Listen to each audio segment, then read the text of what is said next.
Many of us are taking the opportunity every day to go out for our permitted 1 hour of daily exercise.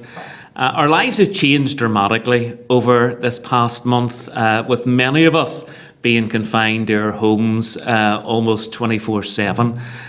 We've had to adapt to working from home, dependent on technology and the good old telephone. And as we've sought to adhere to the restrictions that have been placed upon our lifestyles because of the coronavirus, it's great just in the evenings to be able to step out of the front door into the fresh air and just have a good long walk. A walk I don't think has ever felt so good. Now, I know for some of you, these days that we're living in are proving to just be a grind to get through. Doesn't matter what you try to do to make things better, nothing seems to work. And we can try all the positive thinking that we want, but it all seems to amount to nothing. So I want to encourage you today to just keep on walking in your faith. You know, some days when the going gets tough, we just need to force ourselves to keep putting one step in front of the other.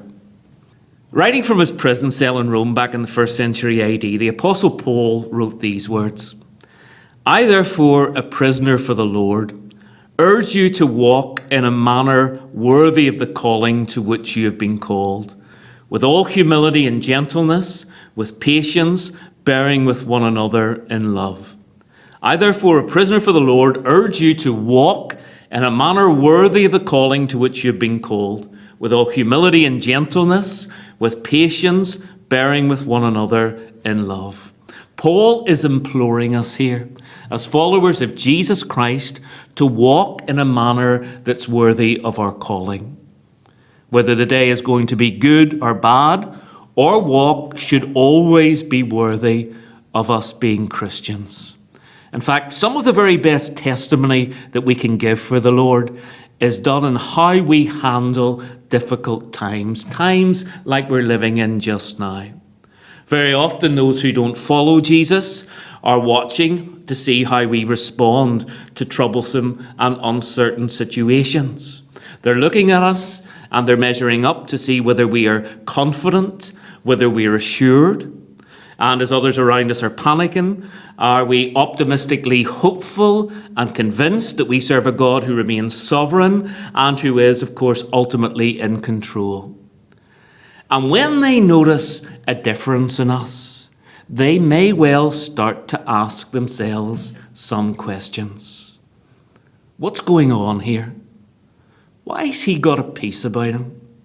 How come she's so calm? And they may well want to know what or who we have inside here. Paul tells us in these 2 verses from Ephesians that there's 3 keys to walking in a manner worthy of Jesus. He tells us that we should exhibit humility, patience, and love. And these 3 together pack a very powerful punch. They allow us to get through the difficult days, and they keep us grounded through the good days. Humility. Humility is that character trait where we realize that we are sinners saved by God's grace, and we understand that were it not for God's goodness, we would be absolutely nothing. We're not impressed with ourselves, but instead we're only too well aware of our shortcomings. We're to follow the example of Jesus. Paul wrote in Philippians 2, verses 6 to 8, "Being in very nature God, Jesus did not consider equality with God something to be used to his own advantage. Rather, he made himself nothing by taking the very nature of a servant, being made in human likeness. And being found in appearance as a man, he humbled himself by becoming obedient to death, even death on a cross." Patience. Well, patience, as you know, is one of the fruits of the Spirit, and patience is rooted in humility. And very often patience is produced in us as we face the various trials and testings that come our way.